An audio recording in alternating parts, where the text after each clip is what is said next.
Good afternoon and welcome to our panel. Our topic today is skills that pay the bills, developing a 21st century workforce. As we heard today from Governor Abbott and from many different sources, Texas is booming. The Wall Street Journal reported yesterday that Texas, along with Arizona, Utah, and Idaho, have recovered all the jobs lost since the COVID-19 pandemic began. The article quoted an economist who attributed the rebound in the employment to the fact that stay-at-home orders and other disruptive policies were not very restrictive comparatively in these states. In addition, of course, there's an inflow of folks. Reportedly, U-Haul ran out of trucks coming from California to Texas, which puts me in mind of a business idea of driving trucks back to California. That one's free for you guys, by the way. It also contributes to our brisk labor market. Over 310,000 people moved to Texas between July of 2020 and July of 2021. This is the largest numerical influx ever to Texas, of any state, actually, I should say any state. So, as we heard from Greg, policies matter. In fact, the issue now disrupting the labor market is that employers are struggling to find the right talent to fill open positions. And that's contributing to some of our supply chain issues. According to a recent Forbes piece, there are 11 million open positions, but only 5 million fewer people employed than before the pandemic. That's a problem. We're going to hear more about that in a second.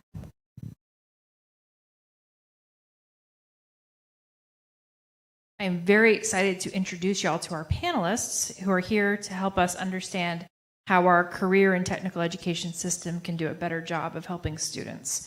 Each one of them is interacting with the skills development continuum at different points.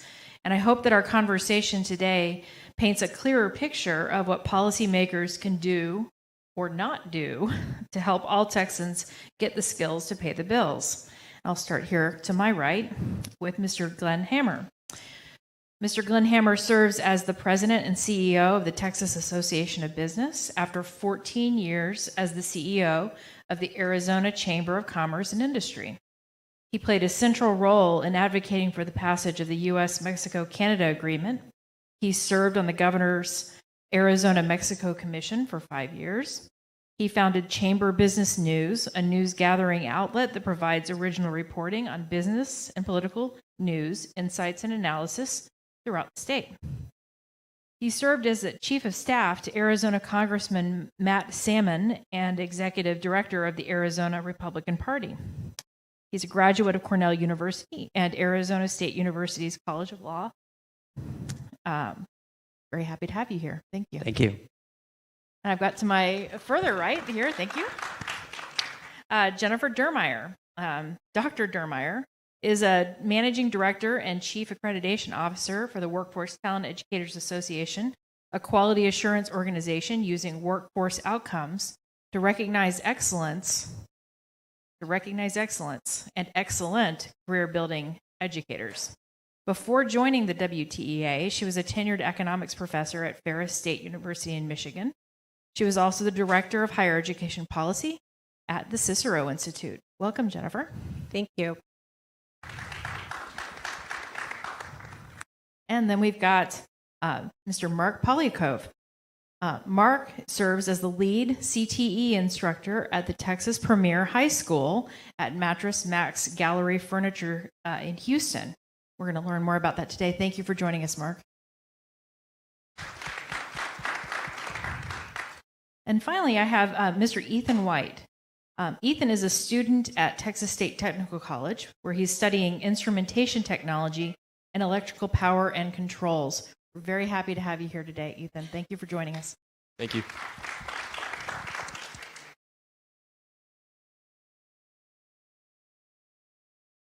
Right, let's get this started. Okay. So, Glen, could you paint for us a picture of the overall state of the economy in Texas right now and how the disruptions in the labor market are factoring into that? Well, Erin, first of all, thank you for the chance to be here. It's an honor to be part of the Premier Policy Conference in Texas. And many of you heard from Governor Abbott not too long ago about how the Texas economy is booming. It is. And Erin, you mentioned the Wall Street Journal story about only 4 states out of 50 have recovered all the jobs they've lost during the pandemic: Texas, Arizona, Utah, and Idaho. And you think about why. Yes, we stayed open while other states, like my birth state, New York, closed down. But also there's a lot of other policy reasons why. I would argue right now, and I have to be careful about how I say this, but you think about Central Texas and Texas. We may be right now in the region in the healthiest part of the economy on the entire planet.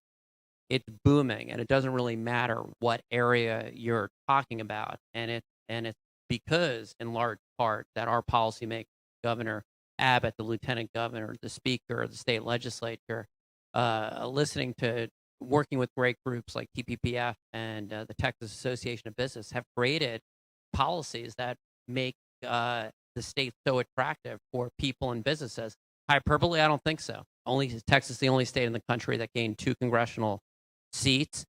You mentioned in the last year during the pandemic, Texas gained more people than anyone else. About 1,000 people are moving here every day. And another important point, when we draw it down to workforce, is the fact that Texas has 14 million workers. So we're a little bit behind California, but it's all about momentum. A lot of us watch football. It's all about the big mo. California is losing people. New York is losing. Illinois is losing. We're gaining people. So while there are challenges that all 50 states face because of supply chain challenges, I would argue that Texas is much better positioned because of the fact that humans and companies are coming here. But I'm looking forward to the conversation because we've got some great models, and I just want to career and technical education teachers are heroes because they're the ones who are doing the work to help make sure that we all on the employer side have the workers we need. And I'll just say that early in my tenure here, I had the chance to visit the Texas State Technical College headquarters, I believe in Waco. Yes, sir. And it is just a fantastic model because if I understand it, the payment to these schools is based on the performance and your ability to go out there and enter the workforce. So thank you for the chance to be here today, and I look forward to the conversation. Very welcome.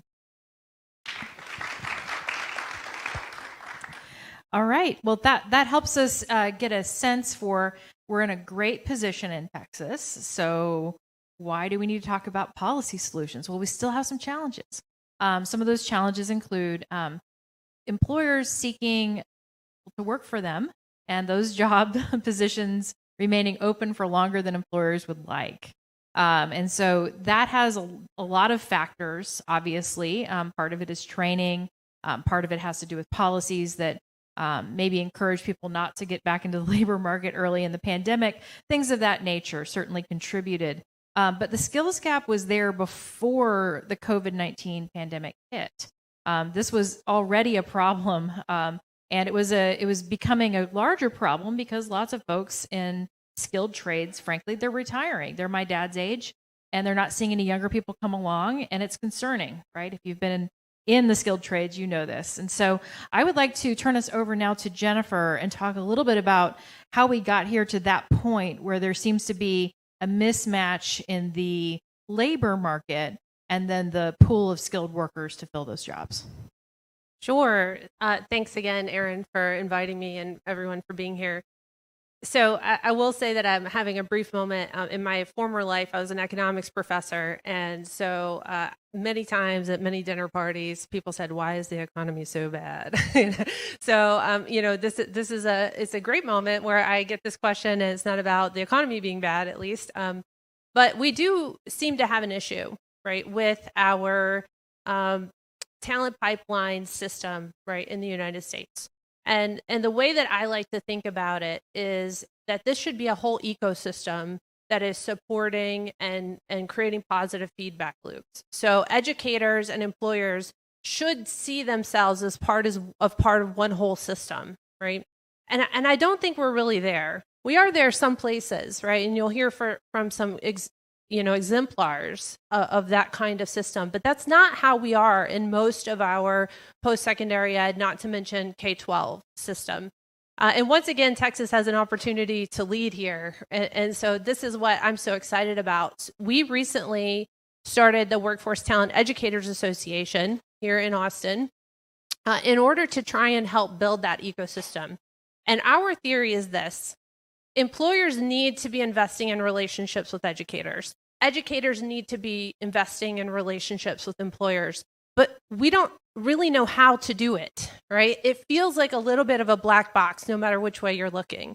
If you're an educator, you're looking at employers and, thinking, I would love to have you involved. I would love to be able to direct my curriculum toward things that really matter to you. But how many different employers are there, right? There are so many thousands and thousands of potential people that should be in that conversation. It's overwhelming, right? And then vice versa. If you're an employer, of course, you would love to have an impact on the curriculum, right? You would love to be able to make relationships with educators and students all throughout their training process. But again, believe me, as a professor, education is a little bit of a black box, or you don't really, exactly how is it that we're preparing you.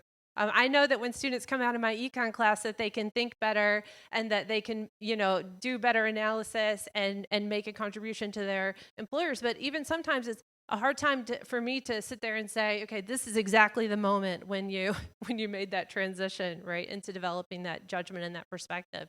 So we understand that it's difficult. We understand that this is a challenge. And then we have a greater challenge on top of that, which is that the incentive structure in post-secondary ed in the United States is not set up to support this relationship. So, brief primer, all of the federal financial aid that is given out in the United States is made available by becoming accredited by a national accreditor.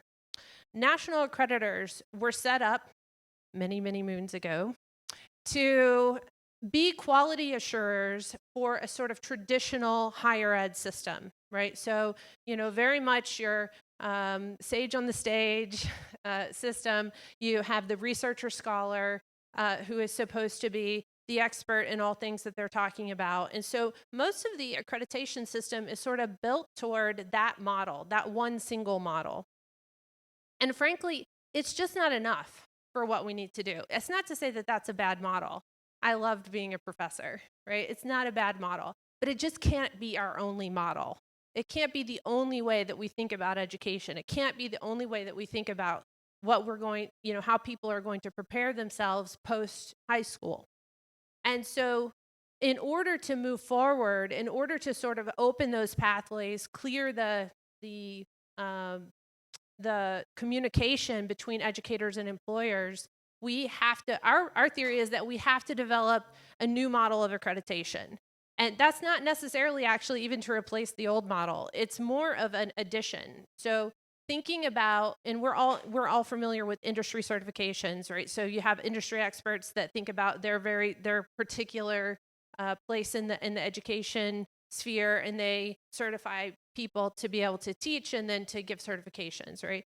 So we're thinking about this, though, in terms of the whole workforce education sector. This is our horizontal cut on the whole post-secondary world, where we're thinking, okay, what does it take to be a great workforce educator, a career-building educator?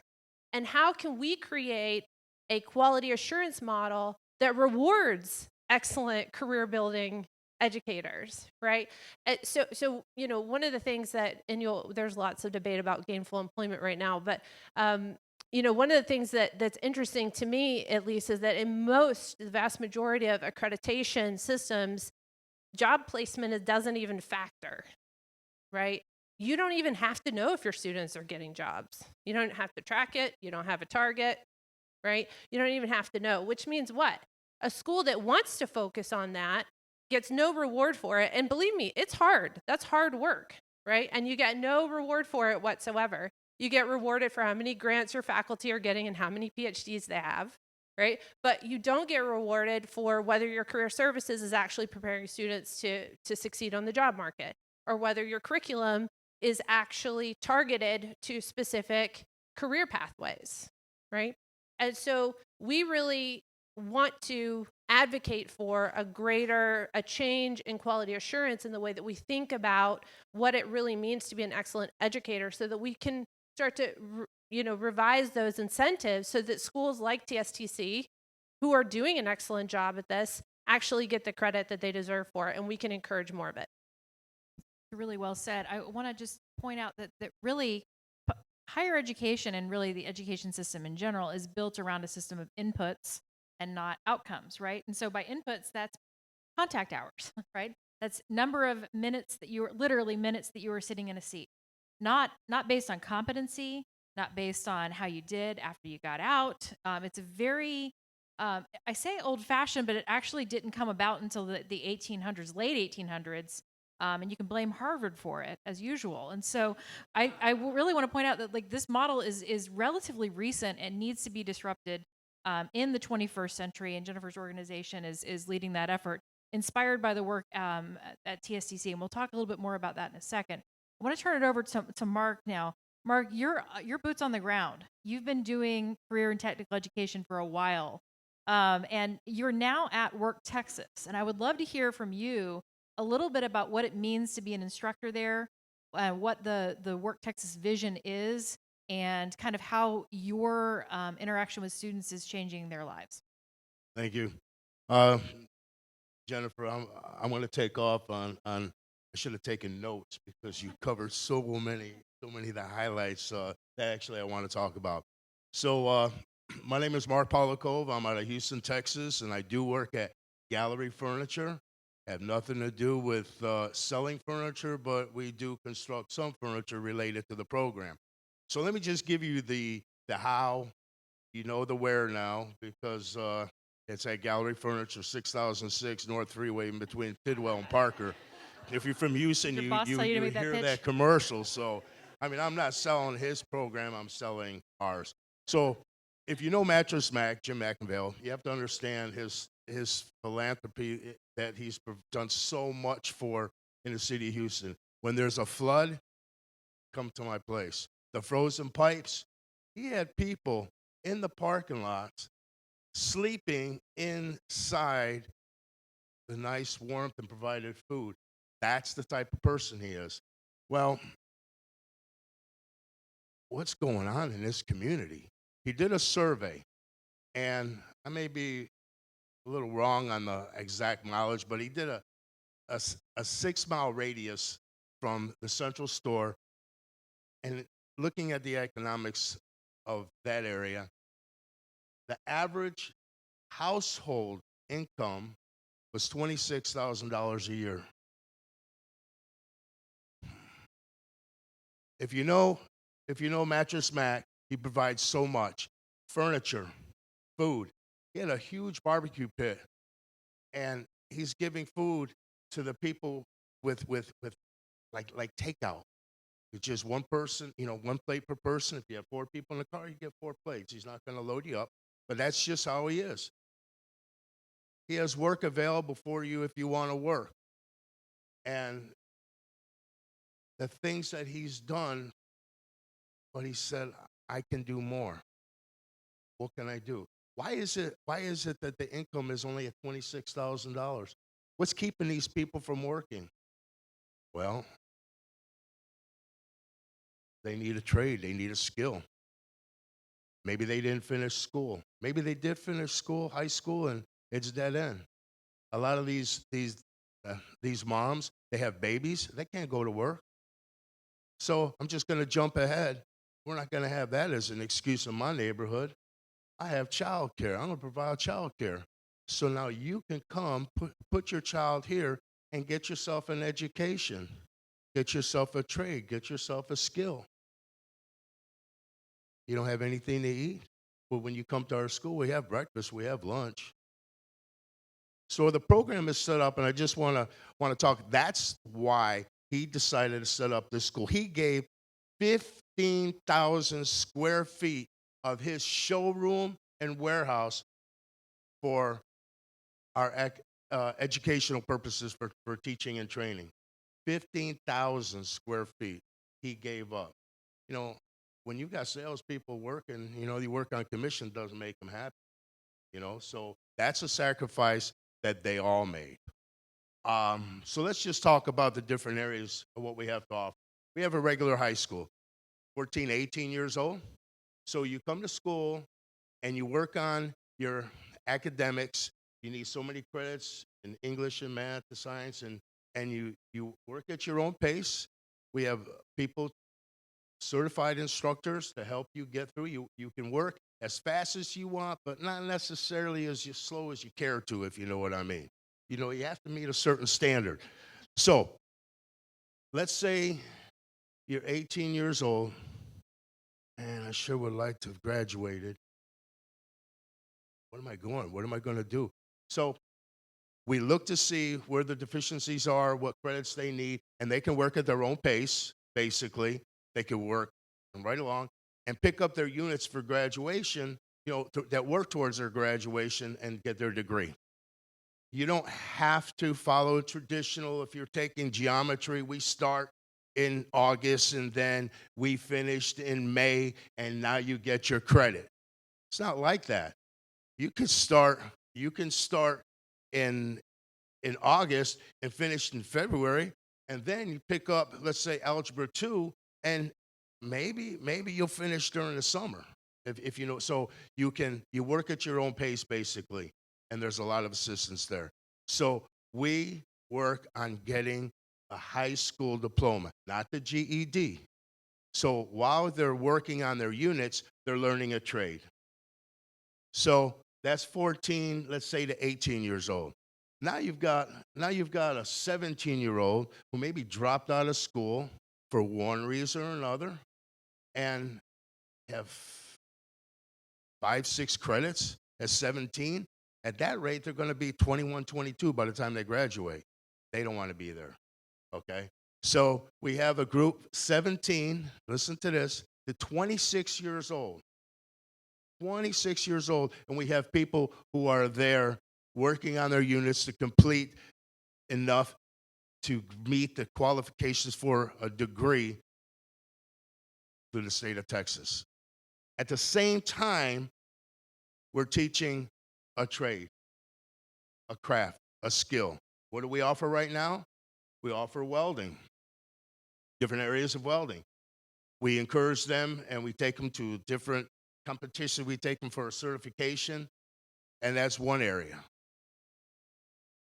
We also have construction, which expanded to cabinet making, furniture making. You ever wonder why we're into furniture making and cabinet making?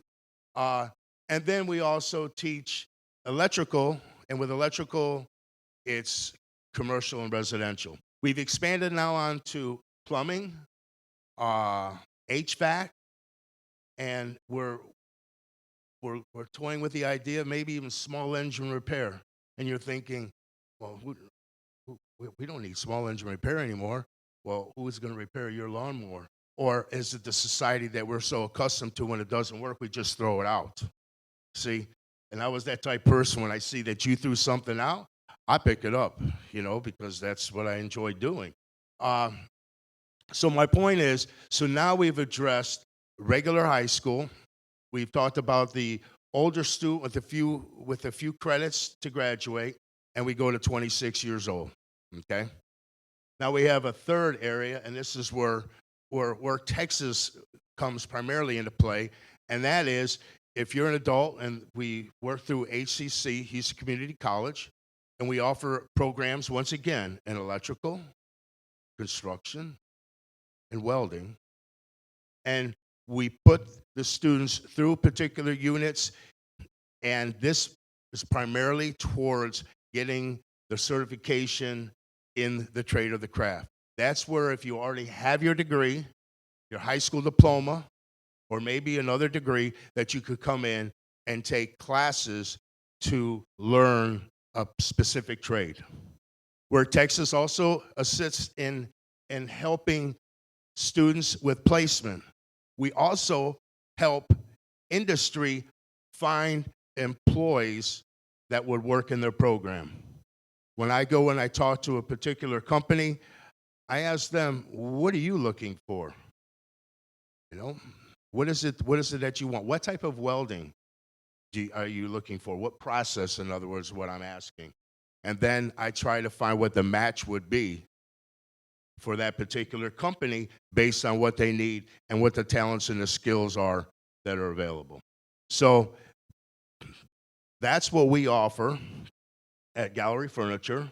My position originally was to be what we call a CT, Career Technology Education Director. It came upon where we could not find somebody that could do construction, that could do cabinet making and furniture, and I said, I'll do that. So I have both ends of the spectrum. I love teaching.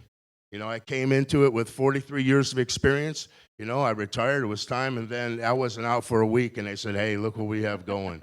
So, man, so I love teaching, I love education.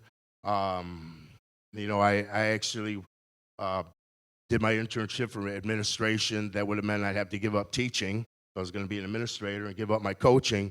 I don't really want to do that. So now I use my degrees to a certain extent, and I work with teachers, teaching them how to teach, basically because these are people who can weld, and man, they know their electrical, they know their construction, but they need some assistance with their instruction. So that's part of what I do, and that's my love. Thank you, Marc. That's awesome.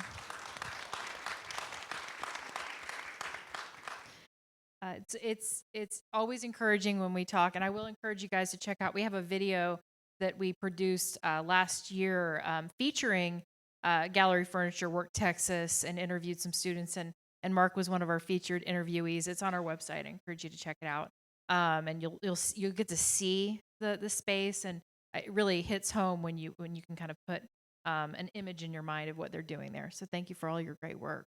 I'm going to turn it over to Ethan. So Ethan, you are a student right now. You are a student at Texas State Technical College. And so I was delighted that you were willing to talk with us today, because you got a lot of people up here who, have a little more seniority, so to speak. But I wanted to get your perspective on how you ended up at TSTC, and maybe a little bit about your high school experience. And then we'll talk a little bit more about what you're studying and why. Yes, ma'am. So I'm from Georgia West, Texas. It's a small little town between San Antonio and Corpus. Kind of the best way to explain it. Not many people know where it is. But when I was in high school, there wasn't really a push at all for technical schools. All throughout, they would have representatives from universities come all the time and talk about what they had to offer to students. But there was never a time where a tech school would come in and let the students know what opportunities they gave to them. So thanks to my ag mechanics teacher, I had already applied to a four-year university, University of Texas at San Antonio, and I was going to study computer science. Not exactly what I wanted to do. I just, thought it'd be a good job, and I wasn't very excited for it. And luckily, he had given us a presentation over TSTC and some of the programs that they had to offer. And one of the ones that really stuck out to me was the instrumentation program. So I finally did some research myself and actually went home to my parents and told them about the program in the school. And they had mentioned to me that my cousin actually went to the program. And so I contacted him, and of course he had nothing but great things to say about it. So I planned to visit, and my family and I went up there to visit the Waco campus. And as we were going through all the classrooms that the professors would take us through, most of them were the 4th and 5th semester classes, some of the capstone courses. And it was just very interesting to me how the ability to control certain instruments from remote locations, and it was just very interesting to me. So I applied, and now I've been there for 6 semesters. I just finished my instrumentation degree, and I'm starting my EPC degree. So, Ethan, I've got a question for you. Are you desperately searching for a job right now? Are you appealing to this audience to help you find some leads, or what's your future? No, ma'am. Actually, last summer I interned with Phillips 66 as a I&E technical intern in the midstream department. And shortly after, they actually offered me a job, and I accepted a full-time position as an I&E trainee down in Three Rivers, Texas. So, thank you.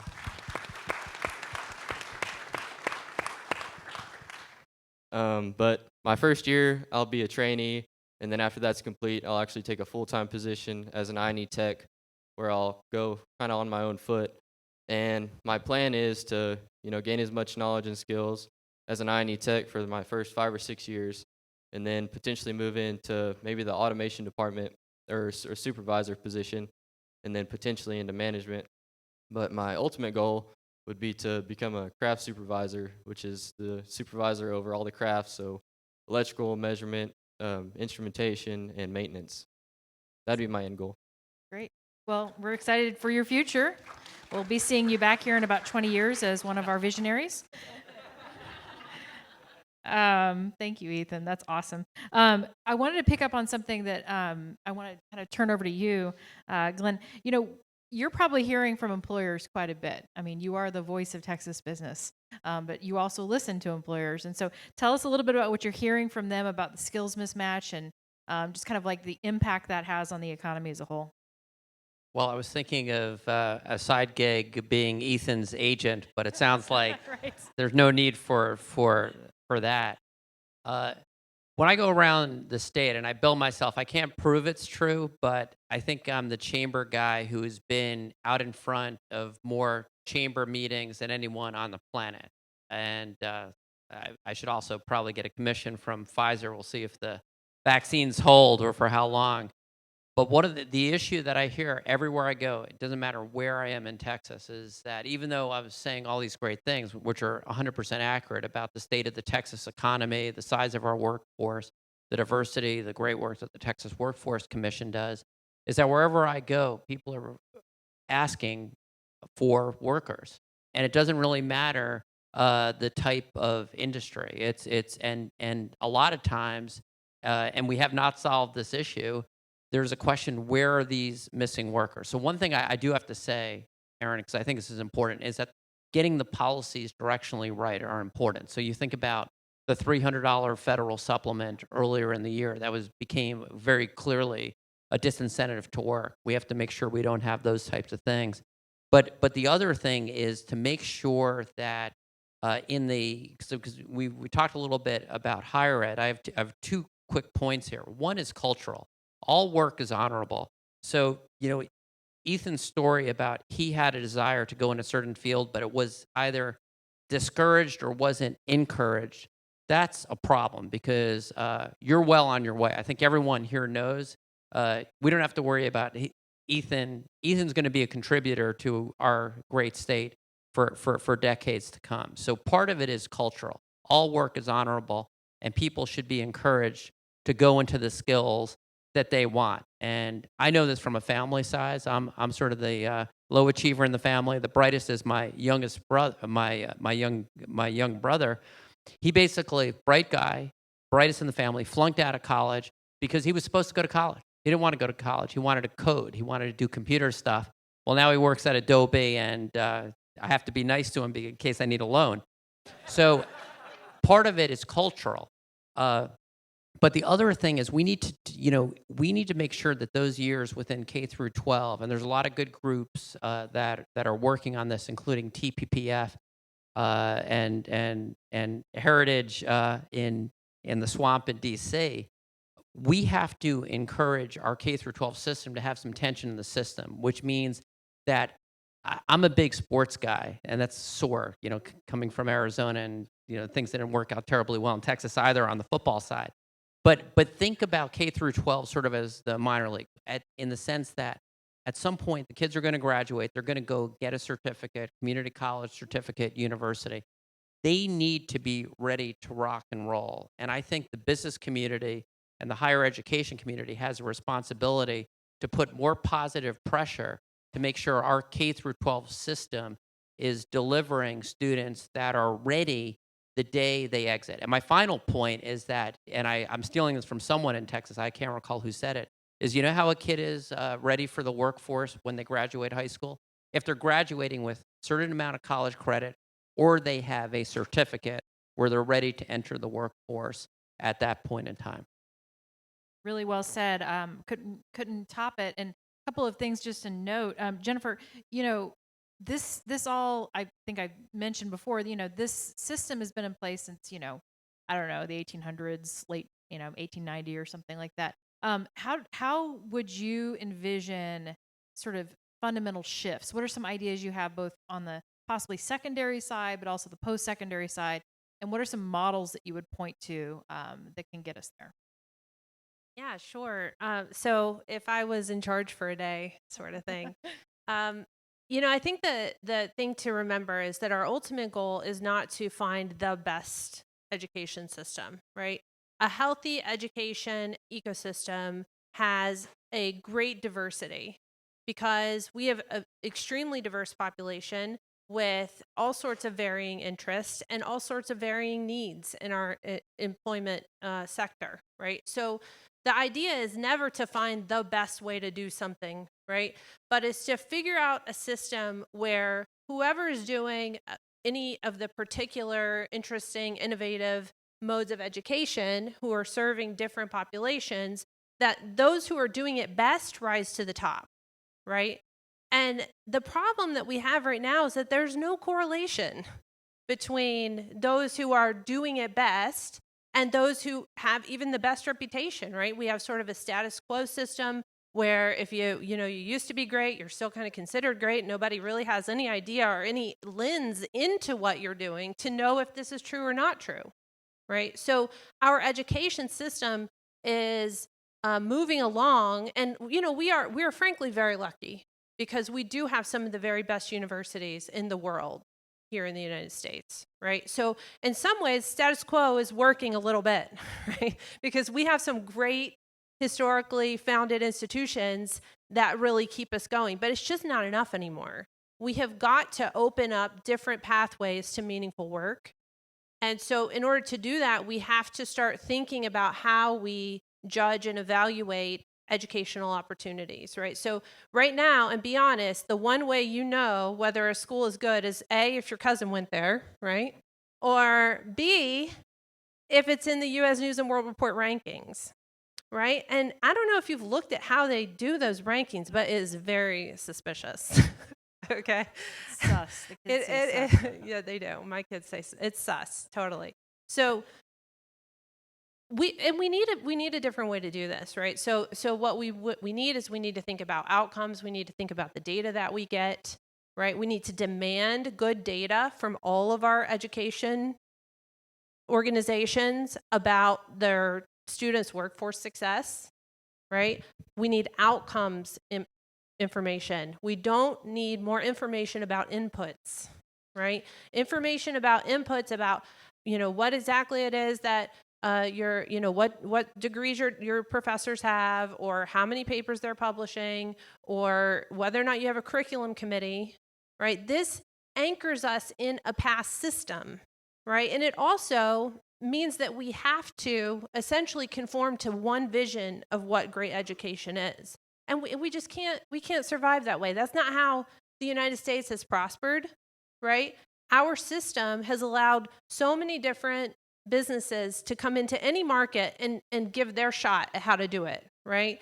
Try their best. And because we have a free market system where those that serve customers best rise to the top, then that's what we see. We don't have that in education, right? So what we need is to look at those outcomes, right? To get an idea of who is doing the best, not how they're doing it. I don't care how you're doing it. I want you to try different things. I want people to explore different pathways, different modes and methods of education, because there is no one best way for the country, right? Every different population needs different pathways, right? So I think it's if I had one way, it'd be to think about how we're evaluating educators. That's a really good point. So one thing that I really always want to bring it back to, just to make it concrete for Texas. So Texas has a model already underway with the Texas State Technical College system, and they're funded based on the employment outcomes and wage outcomes of their students. This is the sole way in which they generate revenue from the state. course, they do have a tuition side, and they have they take federal aid, but the state part is driven entirely by their student outcomes. And so I just really want to point out that this can work if institutions align their incentives with their mission. So not every school is going to have a workforce focus necessarily. Like you can imagine, obviously, I'm a former Latin teacher, so you know, I'm a sensitive topic for me. So you know, you can find different ways to align your incentives with your mission, and that's what all educational institutions should be doing: is constantly looking at, is the student that we're graduating, you know, equipped to do what we set out to do for that student. And so in that sense, it makes the educational vision much more individualized and much more attuned to the needs of each student. And so if you think about it, we've already got a model working in one of our public higher education institutions here in Texas. And I like to bring that up to folks who aren't from Texas to say, this is something that other institutions could look at. Other public institutions could take a page from. And so I just wanted to draw our attention that model already exists. And it's one of the reasons I think that Ethan probably is so confident in his future, is because the institution you're at is intentional about putting you in that position. So I wanted to talk a little bit to you, Marc, about how you at Work Texas are doing both helping students gain the hard skills, but also the soft skills, and then doing the placement side, especially for students that are maybe graduating high school with you guys. Thank you. I think if you're going to hold a position in a company, I think one of the important things is you need to show up and show up on time. So we talk about soft skills, and it has nothing to do with how well they can weld, or is that raptor going to have that bird mouth cut in the right place. And if you don't understand the term, that's okay, because what you need to understand, what these students need to understand, is that, and I tell them, if you can't be on time, then be early. And if you're on time, you're actually late. I let them know that so many things take place before you're on the clock. Example, and this is true to life. I worked at the refinery during the summers. My summers were consumed working in the trade, and I get there 30 minutes, 45 minutes early. A lot of that to do with the fact that I lived on the west side of town and the refinery is on the east side, and I get caught up in that traffic. So I get there, and just listening to the guys, and I'm not even in with them, if you understand, because I'm just there for the summer. And hey, Marc, what are you doing? What are you doing? Do you fish? I said, yeah, I fish. I said, you do saltwater? Anyway, the conversation, you know, I'll cut it short right there, but I'm going fishing with them next weekend. Okay? Tickets to go to a ball game. Why? Because I'm there early. Just conversations that are just, it's just small talk that happens when you're there early. So those are just little benefits that I just try to explain to my students. And here's another thing. There are donuts there when you get there early. So Siri, you know what it's all about. Somebody stops off and gets donuts, and they're there early. When you come in, rolling in 5-10 minutes before you're supposed to be there, they're gone. So other benefits, you need to explain this to them. So please and thank you. I cannot begin to tell you how far that will take you. Show appreciation, entitlement. If you're at Gallery Furniture, there's no entitlement, you know? So you're grateful and entitled to nothing. So that's the way it is. And I'm old school. I grew up old school. My brother and I said we could work for Dad. We could work for anybody, because that's the way it was. So these soft skills, the small things, they have nothing to do with the trade. Show up, be on time, be reliable. And I'm going to go off on a tangent right now. I do that a lot. I need that teleprompter.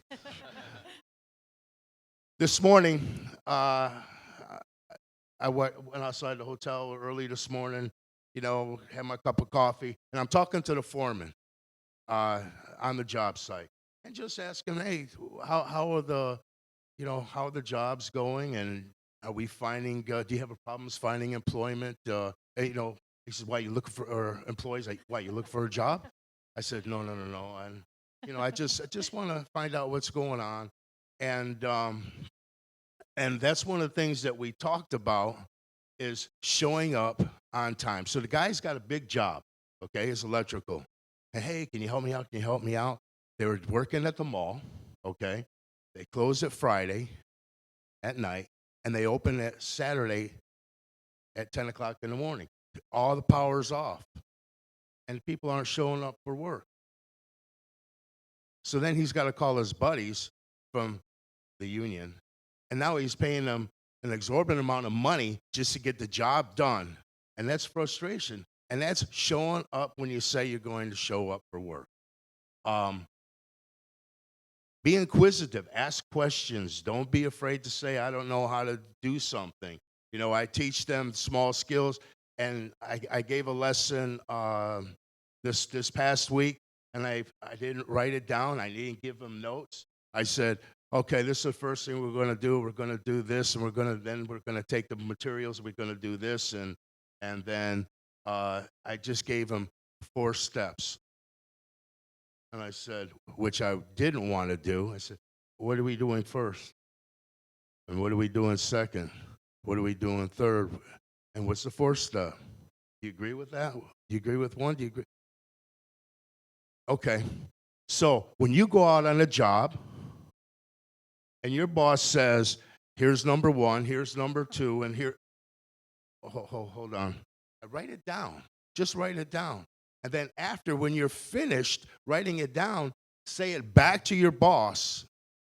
Okay, so you want me to do this, this, this. That's a soft skill. It has nothing to do with, like I said, how to cut that bird mouth. Okay? So soft skills. And there are other things. I mean, I could go on about how mostly males, not to be sexist, mostly males, how to be respectful, how to be a good dad, how to be a good spouse. That goes a long way, and just to let them know to be respectful to others, and it goes a long way. So soft skill, nothing to do with construction, nothing to do with welding. It's just being that good, reliable person, having a good heart. I think you can hear from Marc's comments that what they're doing there is more than just the hard skills. It's more than just the CT. Building a community and its mentorship, which is always the magic sauce for any great education. And so I just really want to emphasize that any great education is going to have those components, and it certainly is happening there at Gallery Furniture, and I commend you for leading that effort. I want to turn our last question over just to Ethan, and pinging off something that Glen mentioned earlier. So, what would you recommend to a current high school student who has questions about their future and isn't quite sure about going to a 4-year college? What are your recommendations? I would say definitely look at both options. I'm not saying to just look at a technical school. There's both for anybody, and definitely make like a pros and cons list for each one. What you want in life, because with the university, one thing about a tech school, university, you might think you want to do something and you won't actually get into your major until you're 2 or 3 semesters in, versus a tech school. You're going to jump right into what you're going to be doing for probably the rest of your life. But That's good advice. So I think what you're saying, and I hope that you get a chance someday to be talking to those students, is try it out, and don't necessarily listen to people who may never have gone to a technical college and don't understand what it has to offer. yes, ma'am. And also, don't listen to from what I've heard, like society, such a trap that says people who go to tech school or work blue collar jobs can't be successful or have a good life. Honestly, I think coming from a tech school and seeing people that go out to the workforce and the lives they're living, and it's not all about the money. You have to love what you're doing too, but people are coming out making very good wages, the same as someone from a 4-year university or even more, and they also love their job. Without debt. Yes, sir. And paying a third of what you'd pay for 4-year university. They said it, not us. Okay, so I want to go ahead and turn it over to our audience for questions. But before we do that, could we thank our panelists for their great comments?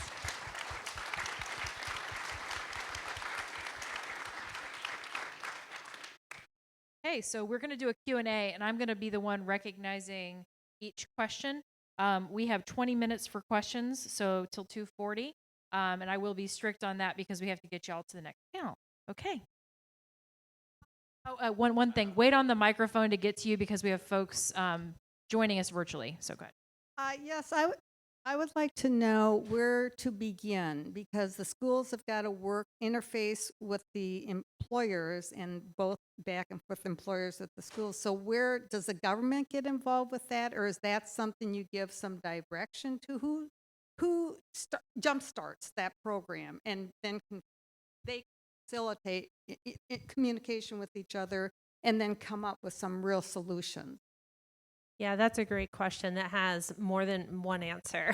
So I would say it definitely has to be a concerted effort. So we have to look to employers, right? Employers can be a huge influence on the incentive structures that schools face, both in their partnerships, philanthropically, their relationship with future employees, that kind of thing.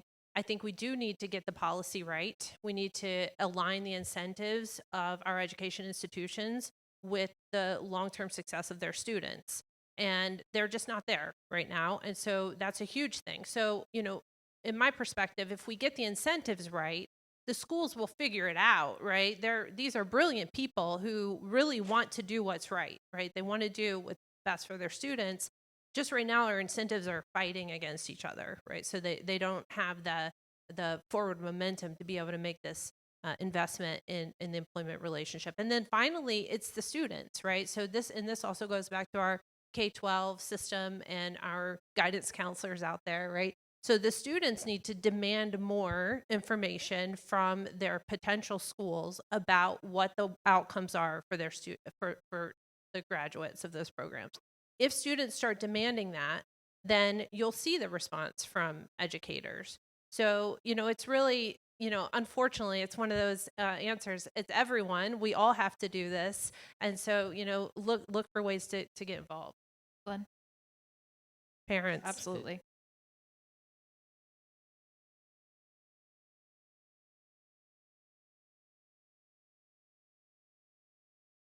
Totally.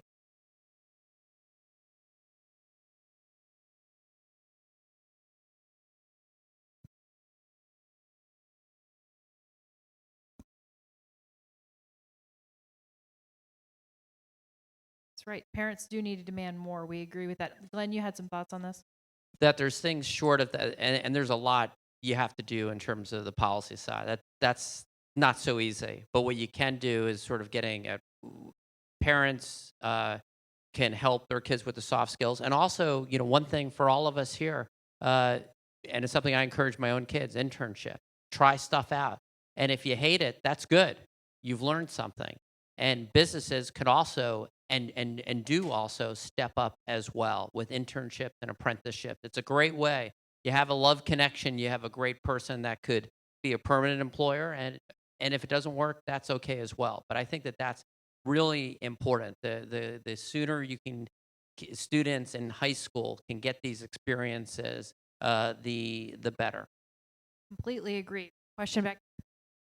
Wait on the microphone. There you go. We want to hear what you have to say. I'm just curious, are universities talking about combining the technical education with the university education so that, let's say you go to the University of Texas and you can get all the different things, but they also offer technical things? I mean, are they thinking about this? I don't want to speak for schools that don't already do this, although they'll be smart to be thinking about this. I'll tell you that much. But there are some schools in the U.S. that are doing this really well. And, I know I'm biased, but my former university, Ferris State University in Michigan, has, amazing programs that combine HVAC management and, also has very typical marketing degrees, for example. So it's definitely possible for schools to do this. And I think that given the right incentive structure, you'll see a lot more of it. Thank you.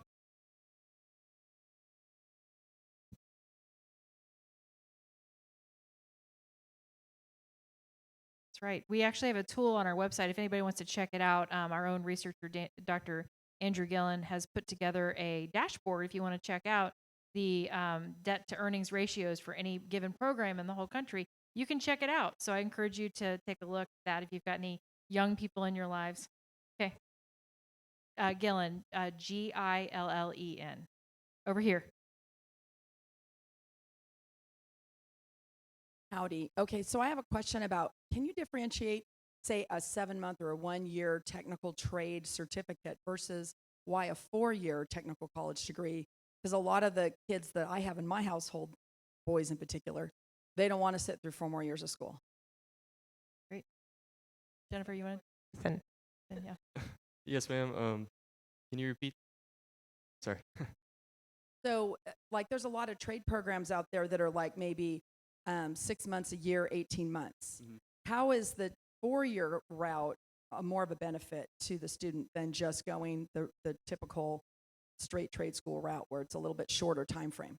Yes, ma'am. So a lot of people that want to go into engineering, they'll actually come to TSTC and enroll in some of their instrumentation or electrical programs because they can get a good hands-on experience. Because at university, it's typically, I don't want to say it's all theory, but a lot of it is.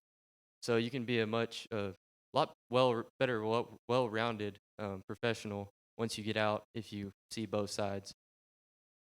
I can just add that there are different reasons to do different things, right? So I really wanted to be in college when I went to college. Loved it so much I stayed forever, right? But I changed my major 4 times when I was in college. I had no idea what I was doing, and so I think that just it's not always the right thing to do a 4-year degree right out of school. Sometimes it is, sometimes it isn't, and I think you have to know what your goals are as a student.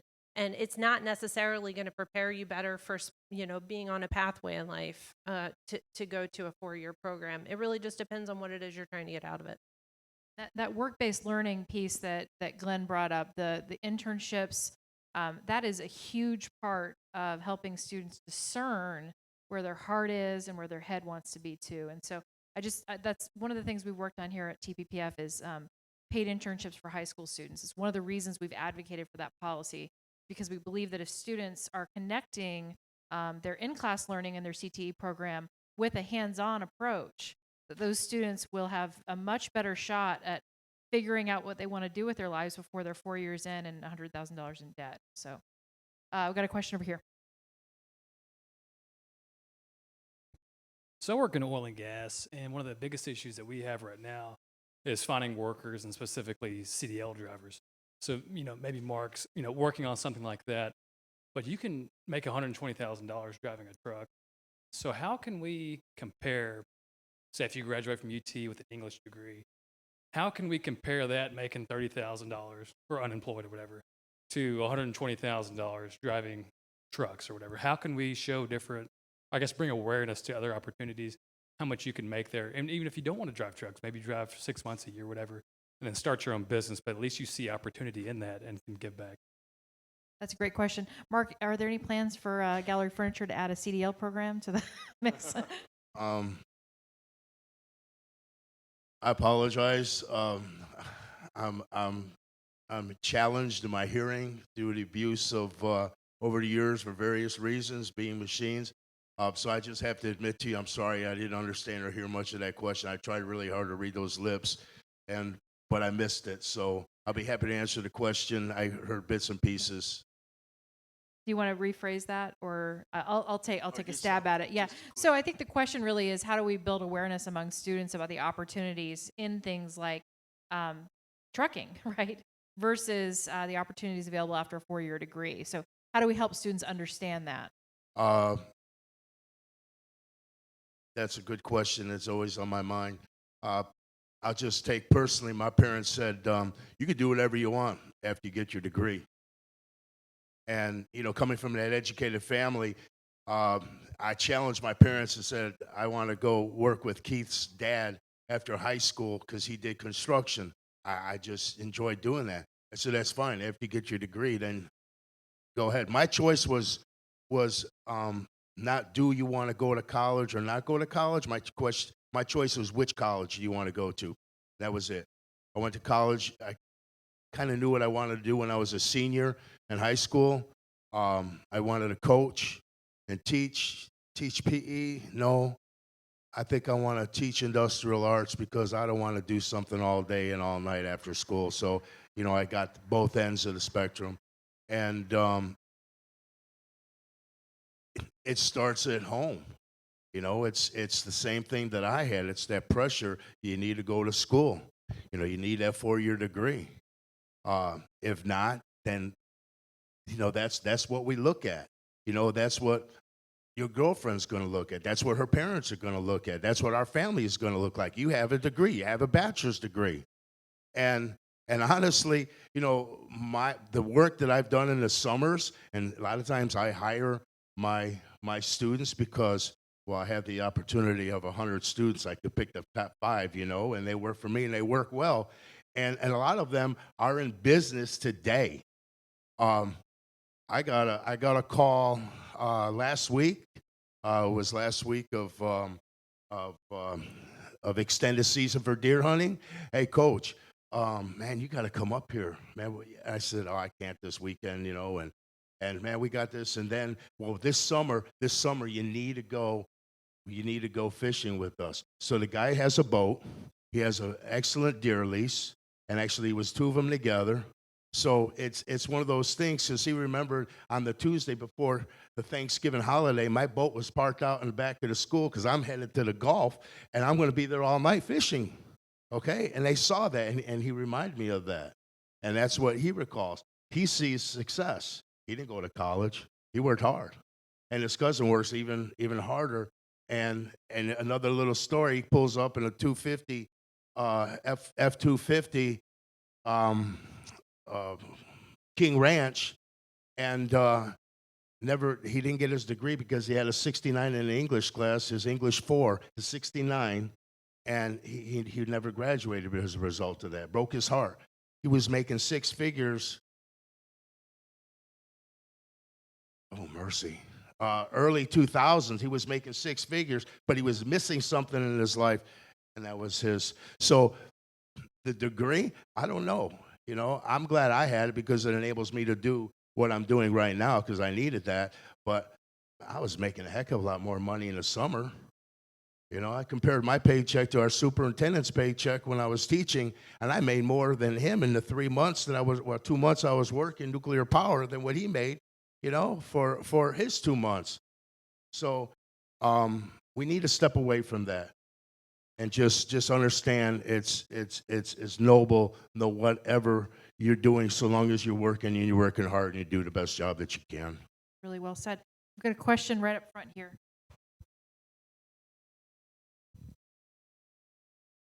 Yeah, Taylor is about to get a $20 billion facility by Samsung.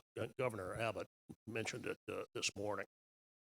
What strikes me as an opportunity for the Taylor school district, any school district within about a 40-mile radius of Taylor, to work with Samsung. Maybe they're doing this and saying, what kind of education, what kind of training can we help provide so that you have a workforce ready and in being when your facility comes online? Do you know if this is being done? Yeah, so it's a really good question. I know that Tesla's made some overtures to a few of the community colleges and others. And so as far as that goes, those large manufacturers are getting a break in their taxes for being there. And so therefore you would assume that they would make a great effort to work with the school districts to help provide those talent pipelines. I don't know the answer to your question specifically for Taylor, but like you, I see a big opportunity there for school districts, and not just the districts, but other, charter schools and others to come alongside and say, look, we know you need great workers. And it's not, those kinds of advanced manufacturing programs are not, conventional, what people sort of look down on. It takes a lot of technical knowledge and skill to do those jobs. And so I think you're spot on that school districts need to adapt their CTE programs around the regional approaches in their areas. And in fact, we've got a paper that we published about a year and a half ago that's specifically on this issue. And it looks at the regional gap between the CTE programs and what they're offering versus the labor market in various areas. And spoiler, there's a big gap there between what the school districts are offering in terms of their programs and what the employers need in their areas. So really, really well said. We've got time for one more question. If I could just add, directionally, there is some good news, is that state superintendents, community college leaders, universities, that I don't think this is just in Texas, are reaching out more and more. And so directionally, I'm pleased with where things are going, and it's our responsibility to help accelerate that. Yeah, well said. And there are some good developments from the TEA in terms of encouraging districts to get more input from their local communities. So I'm hoping those will bear fruit, as you mentioned, Glen. So yeah, we need to do more on that. We've got one more question up front. Two-part. Taylor School District has 28 internships that will be part of next year, actually. Good. It starts, and that was part of the agreement. That's great. And going forward, observation, Mike Rowe is a great individual to point to. If you want to have a student look at something, dirty jobs. Absolutely. How things are made in America. I love that show. Yeah, great. We're big fans of his, and the message he put out there was so positive that there are a lot of different ways to be successful, a lot of different ways to fulfill your American dream. And to your point, Glenn, kind of getting it back to what we've been talking about is it's not just one answer. So there are policy ideas that we're going to be working on, and we're going to continue to work on with our friends here and with y'all. But there's also a larger question of awareness among, the general population of these opportunities, and shifting the conversation away from a college for all mentality to a more inclusive and really more, I think, consistent with our founding principles message, which is that we should pursue happiness in the ways that God has placed in each of our hearts. So that's what we've got for today. I want to thank everybody here. I want to thank the audience for showing up today. I want to thank my panelists who are just brilliant and wonderful. And I just think it was a great conversation. And I also want to thank our online viewers for being with us today. Please check out our research. I've mentioned a few things on our website. If you've got questions, I'm happy to talk to you afterwards. And you can learn about how to get engaged on these issues. And then also, please stop by the Ignite Freedom videotaping set beneath the escalators in the foyer here. If you want to share why you think freedom is worth fighting for, it's open to all policy orientation attendees, and we'd appreciate capturing your thoughts on camera if you would like to share them.